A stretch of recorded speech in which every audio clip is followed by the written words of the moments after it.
Welcome to our series, Uncoupling the Myth, where we challenge the narrative that non-monogamy destroys relationships. After a recent podcast episode on this very topic, Natasha was flooded with messages, hundreds of people thanking her for validating their relationship choices and lived experiences. That response made it clear, these voices deserve more airtime. So in this series, we're amplifying real stories and offering a more hopeful, grounded, and nuanced view than what you typically hear about. To be clear, as both a relationship and sexuality expert, Natasha is not here to advocate for non-monogamy or monogamy. She's here to advocate for healthy, ethical relationships, no matter what form they take. Please enjoy this episode. Welcome to the Natasha Helfer Podcast. To help keep this podcast going, please consider donating at natashahelfer.com and share this episode. To watch the video of this podcast, you can subscribe to Natasha's channel on YouTube and follow her professional Facebook page at Natasha Helfer, LCMFT, CST-S. You can also find all her cool resources at natashahelfer.com. The information shared on this program is informational and should not be considered therapy. This podcast addresses many topics around mental health and sexuality and may not be suitable for minors. Some topics may elicit a trigger or emotional response, so please care for yourself accordingly. The views, thoughts, and opinions expressed by our guests are their own and do not necessarily reflect the views or feelings of Natasha Helfer or the Natasha Helfer Podcast. We provide a platform for open and diverse discussions, and it is important to recognize that different perspectives may be shared. We encourage our listeners to engage in critical thinking and form their own opinions. The intro and outro music for these episodes is by Otter Creek. Thank you for listening. Hello, everybody, and welcome to the Natasha Helfer Podcast. In particular, my series called Uncoupling the Myth, where we challenge the idea that non-monogamy destroys relationships. This series is about amplifying real stories and offering a grounded, hopeful perspective for those who are interested in ethical non-monogamy. As a relationship and sexuality expert myself, I'm not here to promote monogamy or non-monogamy. In other words, there's lots of good reasons for both. I'm here to promote healthy, ethical relationships in whatever form they take. And although I think the majority of folks are still primarily interested in monogamy, there are many experimenting with non-monogamy, and we want to make sure we're putting forth good, clear expectations and information about that. I've got Ginger and Derrick. These are kind of alias names. They've been married for 36 years. That is no small thing. They left Mormonism 4.5 years ago in their 50s. That's also no small thing. And they have been in an ethical non-monogamous relationship for close to 4 years and living life to the fullest. So I am so excited to have you both on the show. Welcome. Awesome. Great to be here. Yeah, it's awesome to be here. I am so excited to talk to the two of you. So yeah, let's dive into, before we go into much about E&M, let's just talk about your lives in general. Tell us a little bit about your history, and you've been married a long time and you transitioned away from the church. And so how did this all kind of develop to begin with? The finding each other or transitioning away? Let's start with finding each other. I'll let her tell her side of that story. That was so many years ago. I lived in southern Utah. He was in northern Utah. He was a traveling divorce salesman with a daughter with a Book of Mormon in the back of his car, which gave him a bonus point. And we dated for about a year and got married and moved to Southern California. You gotta tell how you picked me up in the parking lot. No. I saw him driving by and I said, "Hey, I think I know you." And you said, "Wow, she's pretty cute." Okay. Sure, I'll claim that. Now, I knew him because he was a traveling salesman at my beauty school. So, anyway. Okay. So we got married and we moved around to Southern California, Arizona, Nevada, back to Utah, to Alaska for 10 years, over to Costa Rica for 6 months, back to Alaska. And then we said, man, we know what? It's nice to get warm and have the sun touch your skin. We're going to Texas. So we've been in Texas for 15 years. Okay. And you both grew up LDS or come from LDS backgrounds then? Yes. Okay. Yes. In fact, my dad was a patriarch before he passed away. And, okay. All right. So both of you were pretty in, it sounds like. And what, do you mind sharing a little bit about the impetus of what drew you out of your religious tradition? Well, that's kind of a hard thing because, when you leave something you've been in your whole life, I was trying to prove the church was true from its own website. And I Mm, found more wrong things in the essays and things to prove it wrong than I ever found to prove it correct on its own website. And I would be gone out of town because I travel a lot in my job. And she would be at home and she would be finding things on her side. I'd be finding things on our side. Then we'd talk every night. And so one didn't talk the other into doing anything like that. We both left together, which was super good because that doesn't always happen. And right. I think she wanted to leave a little more than I wanted to leave, honestly. And things. But there were a lot of people said that I talked her into it. People come up with all kinds of things Mhm. like that. They would never have thought that Ginger would have left because she was that in, and I was in too. I was a high priest, so The Yeah. temple recommends, we're going all the time. yeah. But we had a question that opened the Pandora's box. Pandora's box, and this one question was, what did Joseph Smith say about masturbation? And I googled that on my phone as we were on a road trip, um, and Natasha, some articles about that she had popped up, Yes. and boy, that just took us down a rabbit Well, hole. And Joseph Smith, we found out, really kind of left it up to science. He really didn't have a straightforward opinion on it. And so we dug a little more on this and that and found out, everything that everybody finds out. But ironically, almost all of this I found out on my own without reading any of the CES letter or anything. Then I compared and went, yeah, I knew this. I did about 1,000 hours in research because I'm a junkie. And then we started two TikToks, Exmo Brother Don and Exmo Sister Jane. Okay. And I don't know when my kids found out if they were more mad about the TikToks or that we left or that we got a tattoo. Because between all of those things, two of them won't talk to us. So, Oh, but I mean, and then we evolved from that into having a very, very frank discussion about marriage in general. And I said, you know what? Marriage is sort of a contract. It's a piece of paper. It's, why is it that we think we have to have a piece of paper to tell us that we love and care about each other or whatever, trust each other?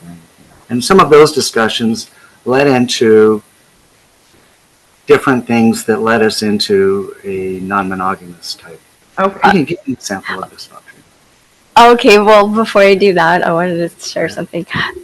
So with that question, when we saw some things that you had written about how masturbation is healthy and normal and natural, and as a teenager, I did, and then I would just go and confess to the bishop, and then I got married, and when we went to the temple, we made all these covenants. Now, I interpreted, you shall have no sexual relation with anyone except your legal and lawfully wedded partner. I interpreted that myself as that means I am not allowed to touch myself. So, because he has authority, because that's what I read into that covenant that I made. And it seems like you never have a place where you can actually ask those kind of questions. And if you did to a complete stranger, it would be super awkward. So that's just my interpretation for 30 years is that I have no autonomy or authority over my body. Only he has that right. So I never, and he would travel all the time out of town, and maybe I'd watch a great movie, or I'd read a really sexy book, and I'd be like, oh man, I wish she was home. And I just would suppress all those passion feelings. And so when we got out, one of the first things he said is, and he was traveling quite a bit. There's something kind of funny here. Before she says that, she says, one day I was in Dallas, and I woke up in the morning, got out of the shower, and I looked at the garments, and I was totally appalled. And I said, I'm not going to put those things on. I never touch those again. And she, almost the same day, says, I'm taking my garments off and I'm going to go drive the store. I said, good. Pick you out about 10 pairs of sexy underwear. And she says, but I might get struck by lightning or something. They tell that story really fast because that goes with that. I was totally scared. I was totally scared to drive. So it was the first time I ever drove without wearing them. And anyway, yeah, like I didn't feel like Satan was in the back seat. I wasn't scared. It was like, I was fine. So anyway, he said to me, I want you to masturbate every day. I want you to have an orgasm every single day for 30 days. I'm like, orgasm every day for 30 days? How am I going to do that when you're not going to be here? And he goes, figure it out. Figure it out. So I did. Yep. Okay, that's backstory. Okay. All right. That's a pretty, there's a lot of sadness here, even though we're being, there is fun about it. There's a lot of trauma because you lose the entire everybody that you had associated with for years. Suddenly you feel like you don't have it. Now, that doesn't mean you go do bad things to find new people. That's not it. But yeah, there's a lot with that. And I had my stepmother tagging me with like Son of Perdition videos and stuff. It was pretty, it was pretty brutal there for a little while. Yeah, so you go through a faith transition and you're old enough that you have older children. So 2 of your children decide that they no longer really want to have a relationship with you because of that faith transition, which is very heavy. And then even what you were just talking about, Ginger, with masturbation, I think this is what gets me a little bit ragey, is this ownership model I keep talking about, that we are all brought up with this idea that other people own our bodies, from God to our parents to the bishop who can ask us anything about our sexuality. And the last person who gets to own our bodies is ourselves, which just seems so backwards. Yes. That this idea that I'm going to touch my own body would be considered such a bad thing in life. So yeah, so it sounds like that was something you were suffering kind of with for a long, long time. And then you leave the church and you do that together. So that sounds like that was at least that part was easier. We did it on our anniversary. We wrote the letter to the stake presidency. Oh, wow. Okay. What did we have for our shot? I don't know. Rum or some like Malibu rum. We sat on our back porch. We said, happy anniversary, cheers, send, shot. We're done. Okay. All right. And that was 4 years ago. Okay. So then let's talk about, so how do you start? I mean, there's so many things that happen in a faith transition, right? Your Sure. worldview changes. So many of the things that you once believed, they're not true. It sounds like for you, Derrick, you were starting to think about the construct of marriage. What does this mean? So you're starting to think, yeah, what do these things mean? What do we want? How did the 2 of you start discussing sexuality in particular and what that means in regards to commitment, loyalty, etc.? He was dropping little nuggets of information. It freaked me out. It did. This one definitely came from him. And I was like, why would you want me to do that? Or why would you want to see that? Or I don't understand if you want. There's so much to this because I had been married once before, very young. And so at 18, I had a daughter that was 3. So I'd had a little more sexual experience than she did. She had maybe with just one person besides me. And so there are all these years. And I said, I don't want to feel like I have taken some of that from you or anything like that. And that was honest. Some people say, well, people interpret things differently. And they might say, oh, you just want other women. That was not what it was. Okay, it really wasn't. And I even think that Ginger thought that a little bit at first. Well, what do you want? And so I described it as this. I said, look, if you go to a spa regularly or a hairstylist, you enjoy that person. It doesn't matter if they're male, female, or whatever. She's a licensed massage therapist, and there are people that come because she is the best one they think there is in the area. And that's what they do, and they thoroughly enjoy that. I said, how come you can't have sometimes a sexual experience that's the same way? It's like your spa treatment. And the interesting thing about it is maybe there's something to being able to just have a good, amazing sexual experience with someone other than your spouse that you don't have all the connection and all the drama with. It's just your spa treatment. You know what I mean? And she kind of, what did you think about that? Is that kind of a, when I said that, which that's weird, or you thought, Well, I certainly did think it was kind of weird. Then I just had to like analyze, okay, what if this was ice cream sundae, a really delicious ice cream sundae that I'm just going to enjoy one time? Or, yeah. And then. Why are you laughing? Why are you laughing? So this is so multifaceted. Yeah. You see how she's giggling? So here's the deal. When someone is in a new relationship, they have all that flirtation, that giggling, that fun stuff, right? That's addictive. But you know what? After you've been married 4 or 5 years, you really don't have that anymore that way because you know each other. Yeah, you flirt kind of, but it's not like that newness. The first time I saw her flirt with a new crush, I was like, holy shit, that's sexy. And I was confident enough that it didn't make me jealous. I could almost relive that really cool sexiness that I can't get exactly that way from her, watching her interact with maybe a new crush. Okay?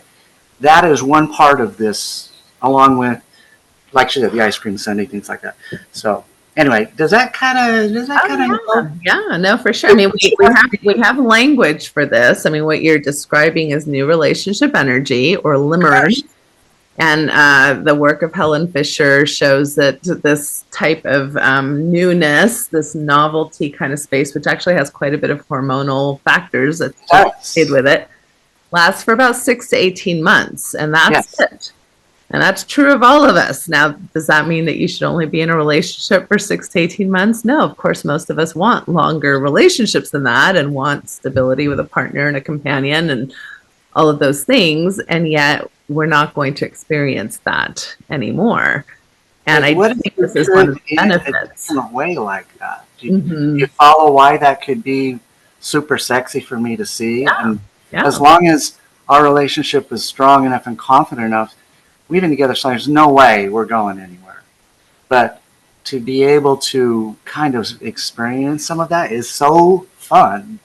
It's like, I know it's a weird angle, but it's really, really cool. It's really sexy. So anyway, that's one of my takes on it. Well, and I don't think it's a weird angle. Yeah, she's super giggly. I don't think it's a weird angle at all. I think it's understanding what these dynamics are, and it's okay. So many things are okay. Like, what if you had been jealous on top of feeling, wow, this is exciting? That's not uncommon.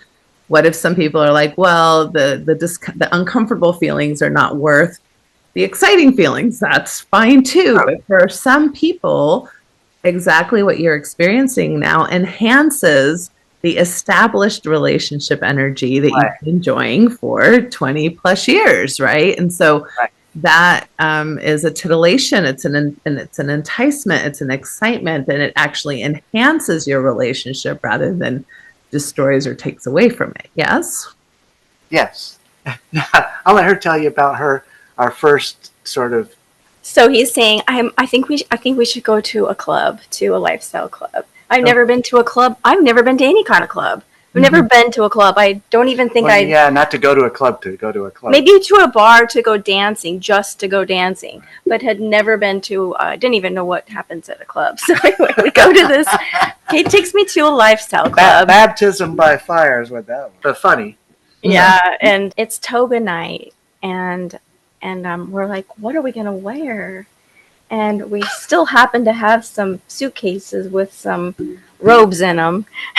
So we donned those and went to toga night.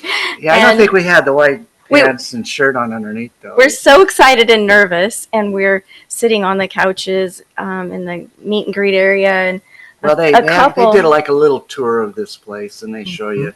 And then a couple comes up to us and said, "Hey, I recognize your robes."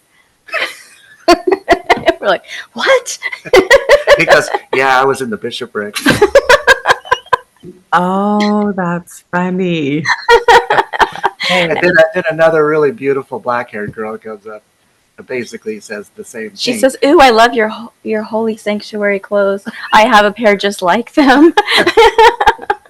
She says, "Can I give you your first girl kiss?" I'm like, "What?" What? Like I say, it was baptism by fire. Of course, I'm standing back here going, wow, what do you know? The first two people we meet are ex-Mormons. The first two in Ah, Texas. of all things. Yeah. That is interesting. That kind of really softened the stigma tremendously because we became very good friends with those people. You know, but it was just kind of totally out of the blocks. Yeah. That was the Saturday after Thanksgiving. This Thanksgiving will be 4 years. Okay. So Okay. the Saturday after Thanksgiving, 4 years. Well, so as you're talking about things and as you're starting to explore, what are maybe some of the, I mean, right now you're being very playful and fun. Were there any challenges? Were there any difficult things that came up? And how did you manage those types of things that? How did you manage it, man? Yeah, you manage it a lot easier. I feel like one thing, it just opened up our communication so much. Like things we never ever talked about that we just pushed down and we avoided talking about a lot of things. Wow, we just talked about really direct feelings, emotions, all kinds of things. So that I think that conversations brought us closer. We think we went to just we dipped our toes in, but we weren't really we would just go to maybe to the club and we would just play together.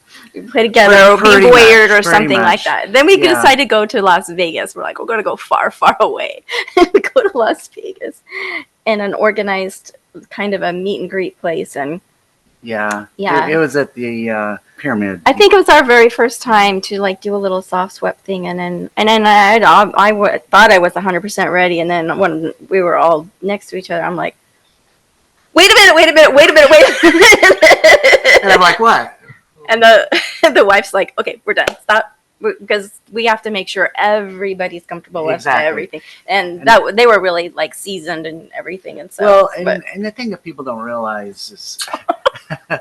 No always means no, that's it, and you're not going to push something. Mm-hmm. You know what I mean? And sometimes you may meet different people. Mostly, okay, every weekend isn't a freaking big orgy. Let's just put it that way. Mm-hmm. People kind of think that's what you do. Okay? Maybe some people do that, but we don't. Yeah, no. We have some very good friends, and sometimes they come out, we just barbecue, have a good time, we talk, that's it.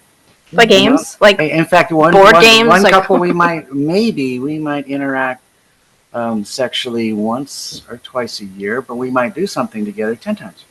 Mm-hmm. Just grab dinner, go to a concert. Just it's a community, and there's friends, and one of the funny things is there are all kinds of people that do this, but the most common are school teachers. Nurses, I got a ton of nurse girlfriends. I don't know what it is about nurses. What's some of the other ones that we notice? Exmos. We have met. I cannot go into all the stories of Exmos because I might get someone in trouble.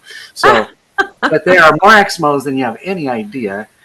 So, what are pilots, teachers, nurses? Yeah, those are the biggest ones. Executives. Yeah.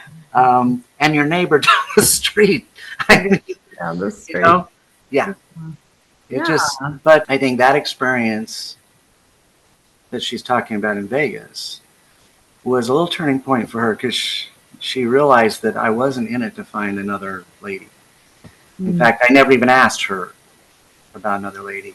And it wasn't until like 6 months later she basically just said, I need to find you a lady because, we have some couple friends and things. And that's where it gets kind of tricky because do you have relationships with only couples? Do you have them with some singles and some couples? Do you have them with couples that are in the lifestyle, or single people who don't really are in the lifestyle, but they know that you are okay sharing or hot wifing or however you want to call it. Okay. And finally, she just says, yo, you really, we're honest. It's not about you finding anybody. You really want to let me have experience and be free and be able to make those choices and to be able to support me. And I said, yeah, I was telling you, I've always been on that. So then different things changed slightly in the dynamic of the relationship, because we were more open about lots of things. We're always open about them, but I think she started to understand things differently. At first she was like, well, what's in it for you? And when she said, oh, you know what? He actually wants me to be able to be free and to experience that. And I enjoy watching her flirt, like I talked, other things, and interact. And, anyway, voyeur, so to speak. Wow. Anyway, Well, it sounds like it was a progression of sorts, and there are so many different ways that people show up in non-monogamy, including people who really don't ever play with other people but do enjoy being sexual and yes, or sensual even, and just enjoy being in that kind of a space. And I think that's one thing that should be, I guess, educated about, is that if you want to try something like this, most of these spaces and most of the people in these spaces are very respectful, and nobody's going to pressure anybody to participate or not participate, and kind of like your right. folks kind of understand what level of maybe involvement you want to have with some discussions or things like that. So yeah. And then so it sounds like it was fairly focused on Ginger having experiences at first, and then you decided to make that. Well, then she kind of just made sure. Well, you talk about it. I'm not going to have all the fun. You need to have some fun too. Okay. Cool. So she brings a friend over one day and goes, hey, let's have fun. Wow, okay, I could do that. Yeah. Okay. Yeah, so there have been some fun little creative things. But one kind of spur of the moment thing is we were hopping on a plane to Belize. And I have a friend, gal I know down in Phoenix, and she says, what are you guys doing? Well, we're hopping on a plane to Belize. She goes, can I come? I said, yeah, just meet us over in Belize. And she bought a ticket on the spot and met us in Belize, and we hung out for 3 days down there. Just off the cuff, out of the blue. And that was fun. We had a great time. We went and toured places and did stuff, had a great dinner, and had a great time afterwards. Mm-hmm. Just sometimes things are very interesting that way, how certain things, go. Yeah. But there's so many different people. There's so many caveats. And the genuineness, I think sometimes because maybe you've had intimacy with some of these people, is extremely strong. And you may have seen, recently I had surgery and just about killed me a few months ago. And I was in a coma for a while, and they set up friends just set up a funding page, and the response from all over our friends in that community, especially, they raised about $5,000 to help us pay bills and things while I had that happen. And it was extremely emotional because I never would have thought. And some of these people didn't even know us, and some were all over the world from some of Ginger's, profiles, on Instagram and things. And they just said, we watched you guys, we love you guys, and they sent a little bit here and there. And I was just overwhelmed with emotion last July when I got out of that coma, and we were kind of looking at what happened and things. And it's not just people you have sex with. These are friends. These are very intimate, wonderful people that, they share themselves. They share their husband or their wives or together. And it's not just sex, it's not. There's just, I don't know how to explain it. And as long as you're confident and Keep the communication open yes, and are honest with each other. yeah, Good. there's It's a good. We you have don't give a reason for the other to think that you're going to go away with somebody or something. You know what I mean? Okay. No. I have a daughter-in-law, and she asked me a question. She says, Because she knows where the life's she going. says, "Mom, well, what would happen? Like, what would happen if you're with this guy and he's got this really, really, really big dick? You know, like, wouldn't you just like want to fall in love and like leave him or I don't know if I something?" I'm could. like, are you crazy? No, I said, well, that might be just like a really good ice cream sundae. But what I have with Derrick is magic. This is magic. That's a little fun. That's a little fun and sweetness in life. This is magic. This is where all the good stuff is. That's just a little just a little confetti once in a while. So no, that would never entice me. No. Not to leave. No. We've been like besties forever. No. And that's what if you want it to be successful, you can't go and try this to fix a marriage. But if you are on the same table to explore, or it's like getting her a new outfit that has chains or something, or a pair of handcuffs or something. You're exploring a different venue and having a little bit of fun. We love costume play. Ginger has tons of costumes. She burlesque dances too, so she's got all kinds of stuff. So, yeah, we love to dress up. We love to go do those kind of things, and then have a little bit of fun, and we have lots of fun friends. What can you say? And it's okay. Yeah, so many things are coming up for me. I mean, one in particular is kind of these ideas of morality, right? I think, again, when we come from high demand religions, there's very black and white ideas about what is moral, and we focus a lot on sex, that sex is, having sex in a certain way with a certain person is what makes you moral. But the dictionary doesn't say that. Right? It says sexual things are ethics. It's like, is it ethical for you to go to sleep with your neighbor's wife? No, not unless then you're both okay with it. But you know what I mean? That's not ethical. Morals have to do usually with what are your dealings with other people. Are you honest and fair and things like that?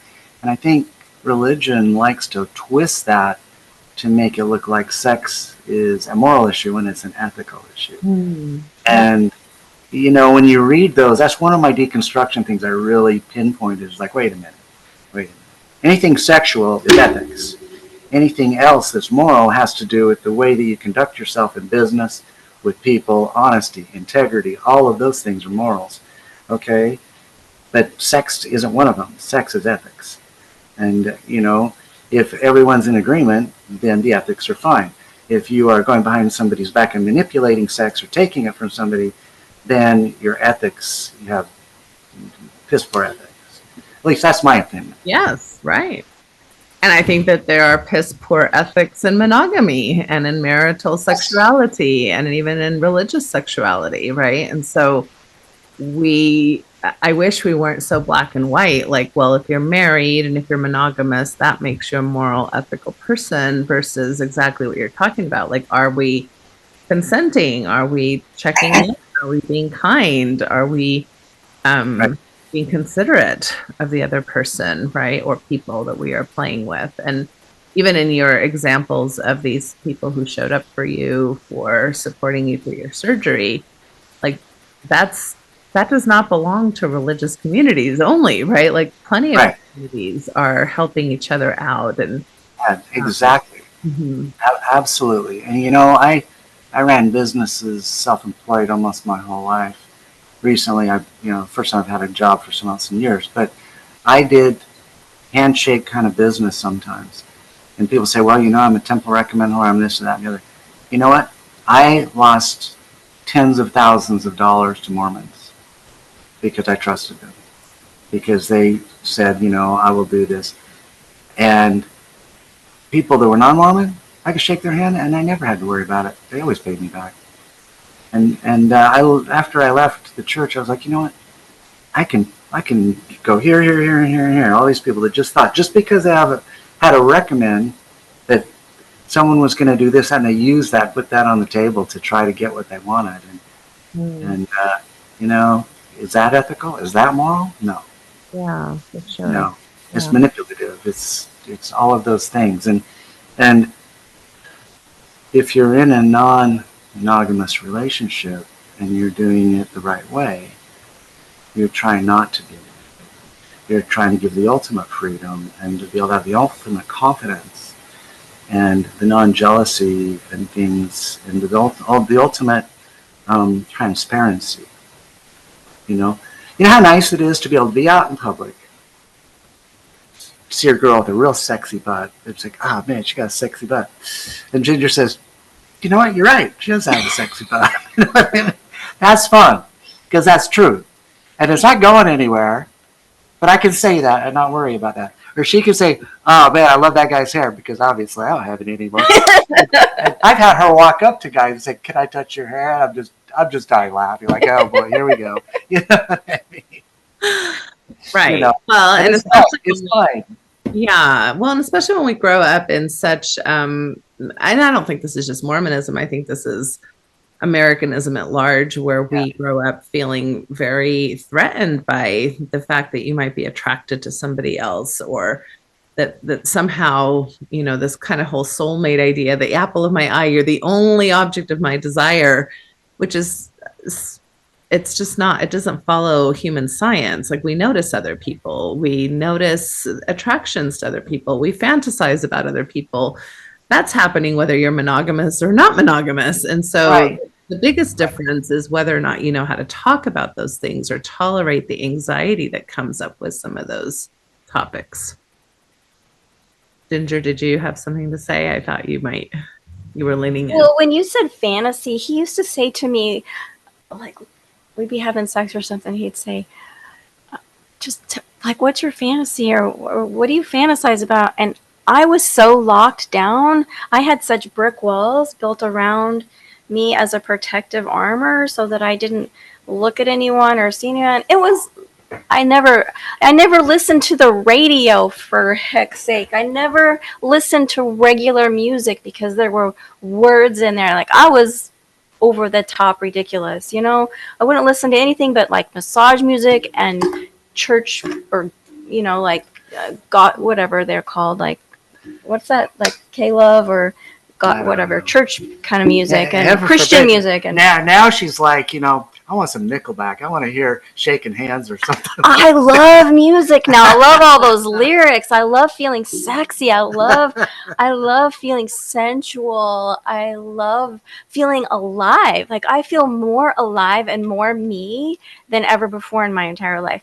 Except maybe when I was like 14, 15, and I've got all those like raging hormones through my body, and I wanted to be flirty, and I wanted to be cute. You don't want to be flirty, and you don't have raging hormones these days? Come on, babe. No, I'm saying they all disappeared. I mean, they were locked down. They were locked down, disappeared for 30 years from when I took my oath in the covenant until we left. They were locked because I wouldn't allow myself to look or to fantasize. Well, you know, in the New Testament it says if you look and lust after them, you already committed adultery. Let's not go there. That's kind of my reference to, you know, it's nice to, and I would tell her, I said, because she did massages from really nice people, very sexy men and things. And I said, look, I would be totally stupid to think that after you've been working on all of these people, that there isn't at least once that you didn't find one of them attractive once in a while. You know, I said, I'm not, you know, that's stupid of me to even think that couldn't happen. I would be really dumb. Yeah. And I told her that a couple of times, and I kind of thought, now she kind of realizes, okay, yeah, you know, he's being honest. It was being truthful, you know. Well, and I think you're spot on in this kind of divorce that we're encouraged to do within ourselves. Like, in order to be spiritual or holy or righteous or pure or virtuous, you know, all these words that we use, we must divorce ourselves from the erotic, from the sensual. And the only way that we allow ourselves to even think about sex is kind of in this spiritual sacred language like love and intimacy and, which is great. There's nothing wrong with love and intimacy, but sex is so much more than that. It can be carnal. It can be lustful. It can be fun. It can be playful. It can be stress relieving. It's not just this, lovely embrace that is like angelic or something. Well, it's all of those, it's all of it and that too, and there are some kind of sometimes humorous things that are very common when people first experience non-monogamy. And I could talk about a few of those things kind of frankly because they're embarrassing, but they're funny. Okay. Yeah. So there's like 5 lifestyle clubs in Houston. It has some of the most big ones there are in the country in Houston. And one of them we went to, they usually give you a tour the first time because you're kind of vanilla. They call it, if you're not into it, you're vanilla people. Mm-hmm. And when you've been doing it a while, you're seasoned. So they'll show you a room. Okay, this is a room. It's got a circular bed, some side beds, and you can view through the windows like a voyeur room, or you can come in, but you can't touch anybody. You're not allowed to do that. Then they'll have a row of other rooms that you can go in and shut the door and no one can enter. Or you can be in there and have a rope across, and that means the people on the outside can watch you inside. Mm-hmm. And then there's if you go in that room, you must play room. They have those. Okay, so they have a variety of things. But the main area on these clubs just looks like a regular club. Mm-hmm. They don't serve alcohol. They have DJs, and you have to bring your own alcohol. You can bring your own, but you can't do that. So anyway, long story short, the very first night, Sherry talked to you about some of the funny things where we ran into the Mormons, the ex-Mormons. So I'm in the voyeur room with Ginger and, enjoying ourselves a little bit. And things just aren't working. Uh-huh. It's like stage fright. Yeah. The best thing. And it wasn't. I was fine. I was like, what is going on here? Why is this? But I find that people who are brand new have never done anything like that before. And people need to know that that's normal. So many hilarious stories you meet with people. Oh yeah, when I first said it, you're right. Nothing was working down there. It's just comically funny. And sometimes you might, if you are doing something like this, you will be the first couple a new couple has been with. Okay, and this doesn't happen very often. Once in a while, that happens. And I would say 50% of the time, for them, the same thing happens. Things aren't working quite right. Mm-hmm. And you don't embarrass them. You just say, hey, it's okay. Don't worry about it. And you just enjoy the moment, or you're done, or whatever you're going to do. And then you have dinner another day, or something like that. But I think sometimes it's interesting to note that there are so many caveats to different things. And different types of things can happen. And occasionally you may have people that I would say try to exercise privilege. For example, if you've been with a couple before, and Ginger is an absolutely drop-dead gorgeous woman, so everybody wants to, she's like embarrassed. Anyway, but sometimes if somebody has done something, and then you meet them again, they automatically assume they can do whatever, and that's not the case. That's not right. And so, yeah, so if you run into those, then usually those people are never invited back to an event that we do again. So I'm just saying that. Which is, as you say that, I think, well, isn't that what we do in monogamous marriage all the time? That we assume we are entitled to certain touch or. Yes, I think we sometimes do, and I also though think that sometimes religious things and doctrine kind of do two things. One, they make it feel like one part is entitled, like the men in the Mormon church are entitled anytime they want. Okay, unfortunately.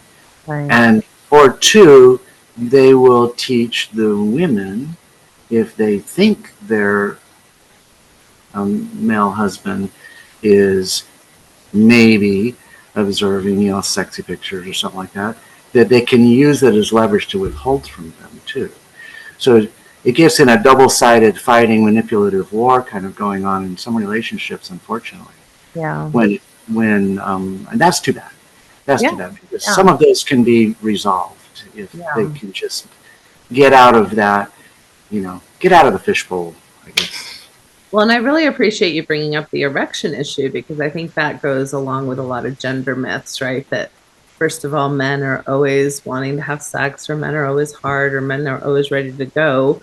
And I have met with many clients who have told me exactly what you've told me, and they're embarrassed, or couldn't figure it out, or what was wrong with me. And I'm like, this is maybe the first time you're doing anything different in like 20 to 30 years. It is a little bit, even though it's exciting, it's also anxiety producing, right? And it's normal to have, things not exactly work out physiologically, even though you are willing, psychologically, but physiologically doesn't always follow. And so I wish we were less erection focused anyway as a culture, right? Like, we can have a lot of fun and a lot of even orgasm and even a lot of pleasure without worrying about, whether or not there's an erection, or whether or not we're lubricating the right way, or ways that our bodies sometimes don't show up. Well, and the one other thing that is interesting, people don't realize, is that some men get intimidated by other men that happen to be maybe larger or longer or whatever than they are. Mm-hmm. And that's ridiculous, because, I remember one time I'm sitting down in the chair and just enjoying the situation, and this gentleman, he's worn out, and I just talked to him. We were just talking, and I said, it'd be really foolish of me to think that all of a sudden I'm angry because of that.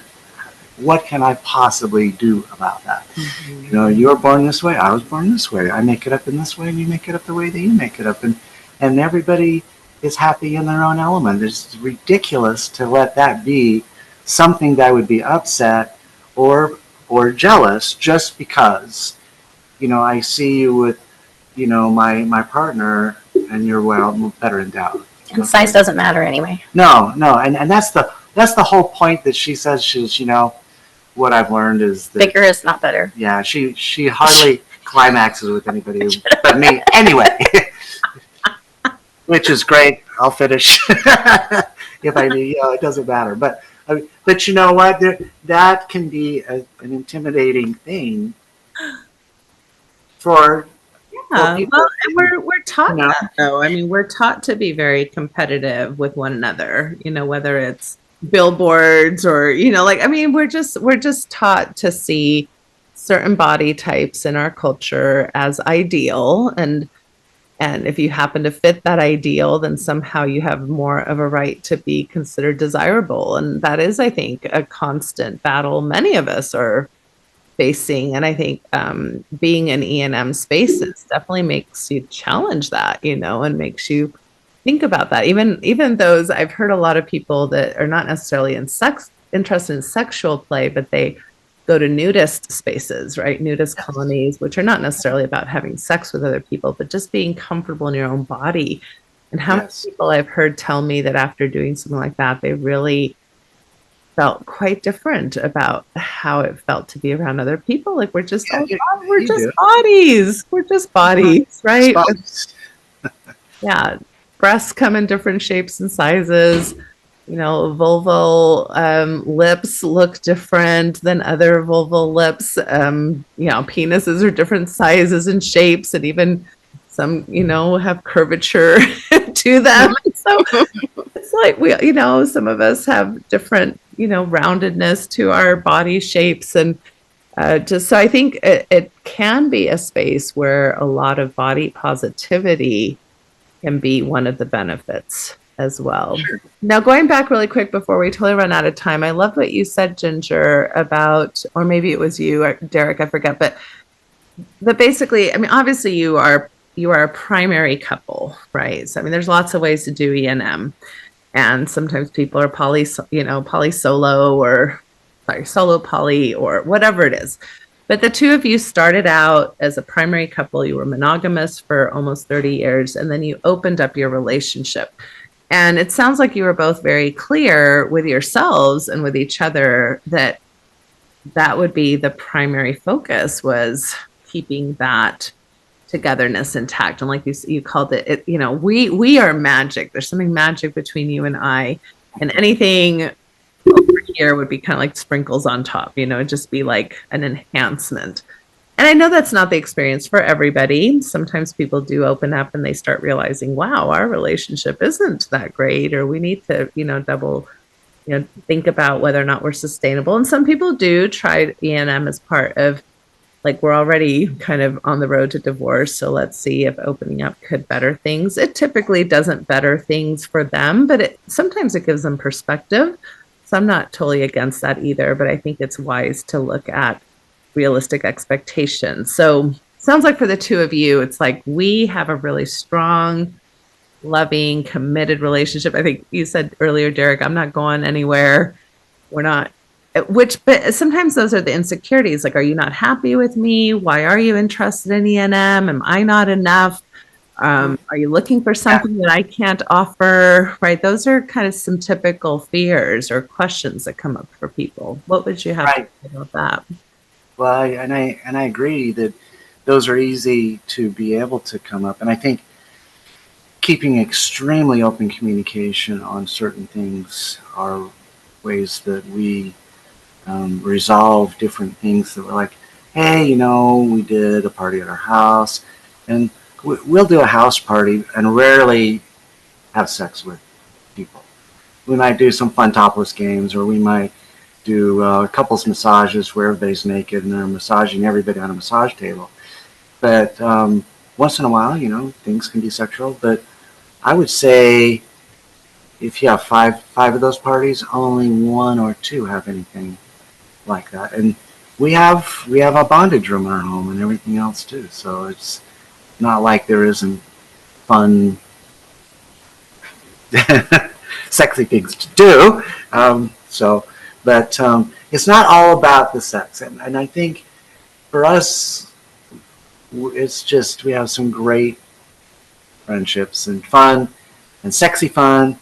And we can talk to them about different things or different events that are coming up or whatever, and things like that. So, I'm just kind of, and if something, occasionally you might have something happen at a party, like, what, that person was a little bit aggressive, or they were this way with you, and it rubbed me wrong a little bit. You know what I mean?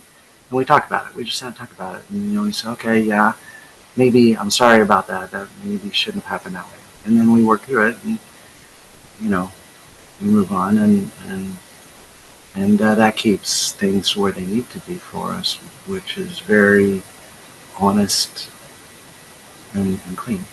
Now, just for the heck of it, you are live on Facebook, right? Have you had any? We're live on Facebook. Have you had anybody that has any questions or anything? Just curious. I haven't seen any questions. There are people watching, but yeah, I always ask if people have questions or comments. By all means, feel free to drop them here. There might be some later on, in the comment threads or things like that. But thank you for asking that. What about you, Ginger? Any thoughts about the whole, like, oh my goodness, I'm afraid that we're gonna ruin what we have, or this must mean I'm not enough for you, or any thoughts about kind of? As long as she keeps bringing me a redhead once in a while, I'm good.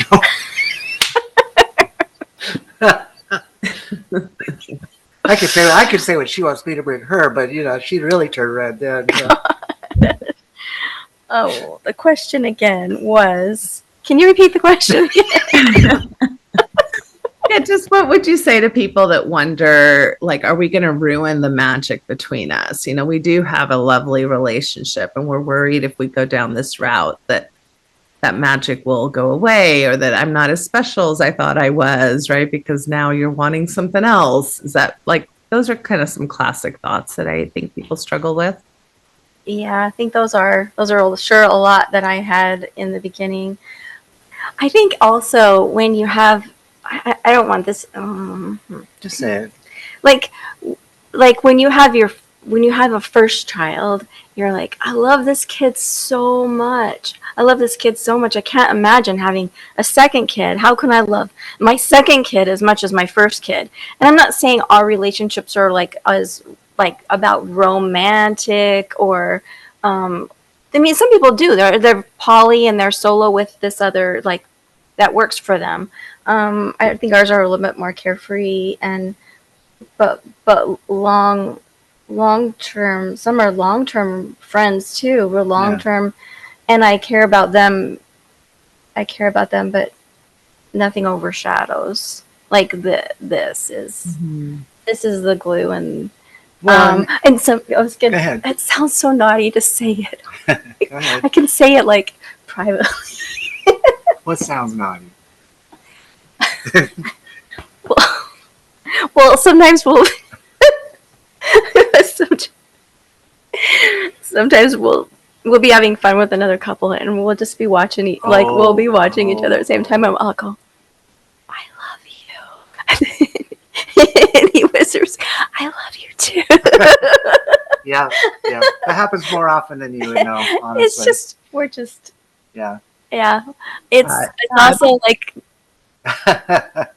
it's everything was so taboo, so so wrong, and it's one of the biggest eye openers was, oh my gosh, I don't feel guilty. Yes, I don't feel like zero guilt. I don't feel like I'm doing anything naughty or bad or immoral. Just experience in life. Yeah, we're not here for a long time. We're just here for a good time. This is Ginger and Derrick sharing all of our deep and dark, dirty secrets with strangers and friends around the world. So, oh boy, wait till they look you up online or something. Oh, that's really lovely. I can resonate with that, though. I mean, I feel like my partner and I have a lot of magic. It's lovely to see couples that have found that in each other, and whenever we're in these kinds of spaces, it's kind of that same. It's almost like awe, like wow, like. This is pretty special that we can not only have the magic of our relationship and then also the added benefits of this type of adventure together. So I can really resonate with that. That's beautiful. That's fun. Well, we've definitely been at this for an hour. So I guess I'd give you both a chance for any closing thoughts or any. Not necessarily. I mean, just talk. I would say talk.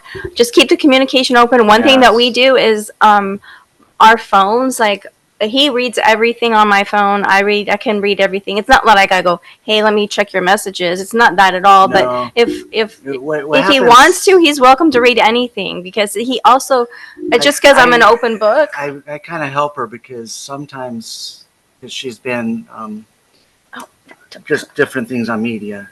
And so I sometimes say, hey, you need to block this, and this person. You know what I mean? Because some of them will be pretty vulgar and things. Rather, most people are pretty classy in general. Okay? But there are those out there that are just total, oh, gosh, I want to screw your life. I want to do this. I want to do You know what I mean? Just, especially when you're on different sites like SDC or some of these types of places where you're maybe looking for people that are lifestyle people. You know what I mean? So, yeah, sometimes anything like if I have someone that wants to get hold of me, a female, I always have her in contact with that person. And then she'll invite them. You know what I mean? And then we're all friends and things like that. And there's several really nice, just fantastic women that we're cordial with and things like that, just like there's a few single guys that are the same way. And if they don't show respect, they get blocked. There's no way they're coming back or doing anything or anything. I want to share one more thing, though, is like when we share ourselves, a piece of ourselves, we're sharing a piece of our energy. And so I think that we're careful with the people that we enter into relationships with.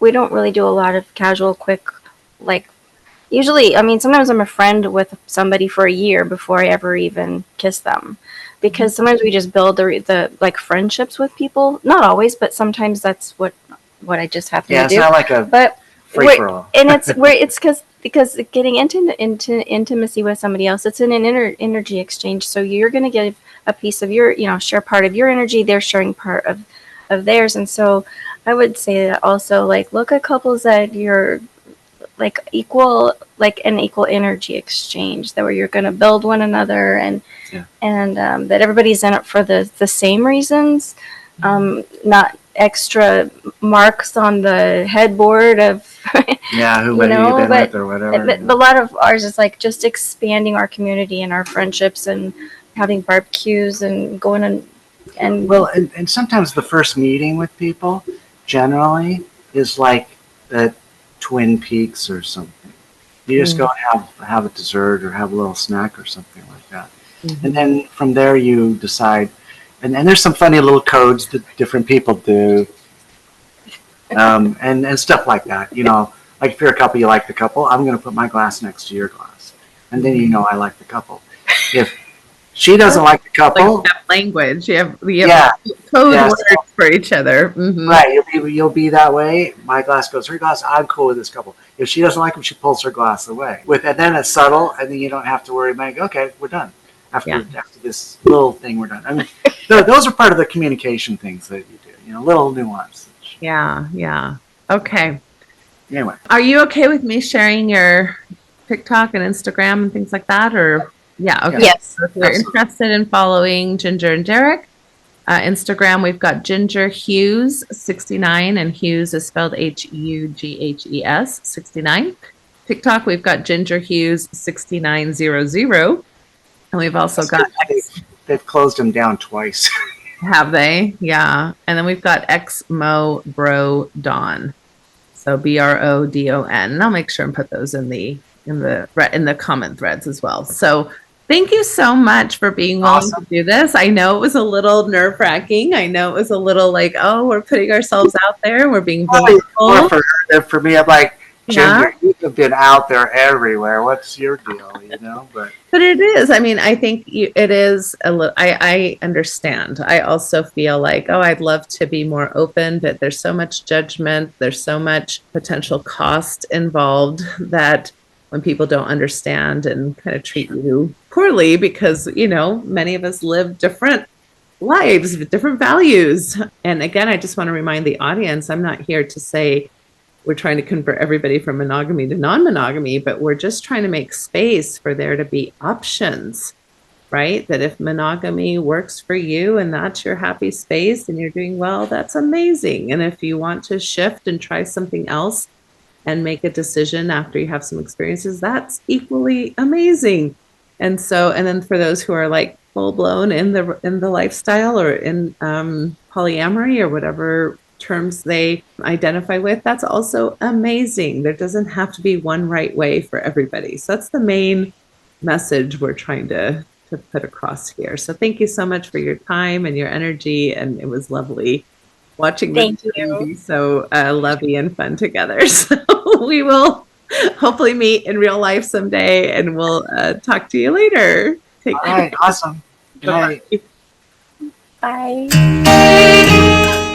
Thank you for listening to the Natasha Helfer podcast. To help keep this podcast going, please consider donating at natashahelfer.com and share this episode. To watch the video of this podcast, you can subscribe to Natasha's channel on YouTube and follow her professional Facebook page at Natasha Helfer, LCMFT, CST-S. You can also find all her cool resources at natashahelfer.com. The information shared on this program is informational and should not be considered therapy. This podcast addresses many topics around mental health and sexuality and may not be suitable for minors. Some topics may elicit a trigger or emotional response, so please care for yourself accordingly. The views, thoughts, and opinions expressed by our guests are their own and do not necessarily reflect the views or feelings of Natasha Helfer or the Natasha Helfer podcast. We provide a platform for open and diverse discussions, and it is important to recognize that different perspectives may be shared. We encourage our listeners to engage in critical thinking and form their own opinions. The intro and outro music for these episodes is by Otter Creek. Thank you for listening. There is a place where time slows to nature's pace, and there is space there to find yourself in her embrace. Some places should be left alone. say the Navajo. So we can always go to the homeland of the heart.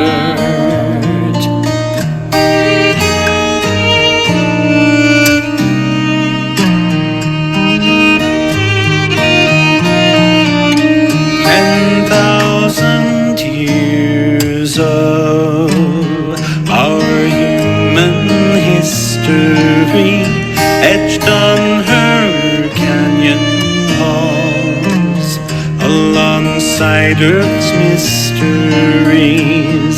Some places should be left alone.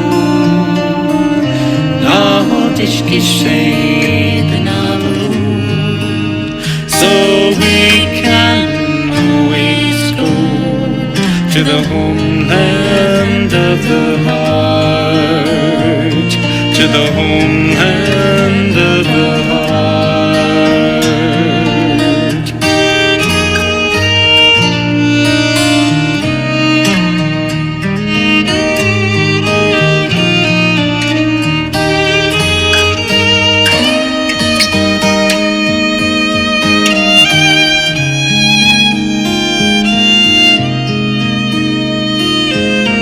Deep in our cities,